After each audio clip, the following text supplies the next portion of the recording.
Now for a WOWT 6 News follow-up. Last year, after she took office, we visited Senator Joni Ernst in Washington, D.C. to see how she was adjusting to the new job. A year later now, Brian Mastry catches up to Iowa's junior senator to ask, are you making an impact? The nation's first female veteran to serve in the U.S. Senate has wrapped up her first year in office with laser focus on one demographic group.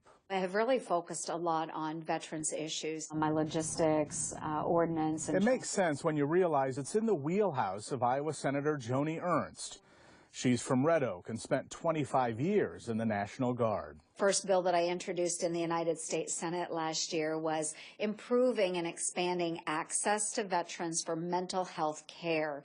We see, according to the VA, about 22 veterans every day that take their own lives in suicide. That needs to stop. Most recently, she fired off this letter last month to Veteran Affairs Secretary Bob McDonald. We have pushed back on the VA.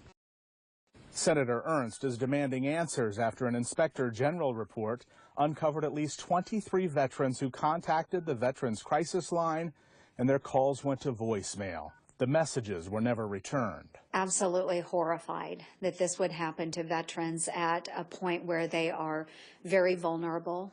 They've taken that step to call a crisis hotline, and they're received on the far end with either music or a waiting system, or it rolls over to voicemail.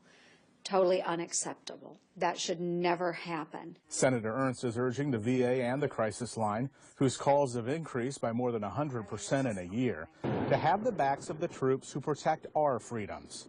It's unclear what happened to the 23 vets who left voicemail messages with the crisis line. It is my great hope that they were able to go to a family member, to a friend, a colleague, and receive the type of support that the VA should have been providing. In a presidential year where legislating seems to be on pause for all the national drama, Senator Ernst says she's staying out of the fray and doing the work of the people. With photographer Jim Hinchek, Brian Mastry, WOWT 6 News.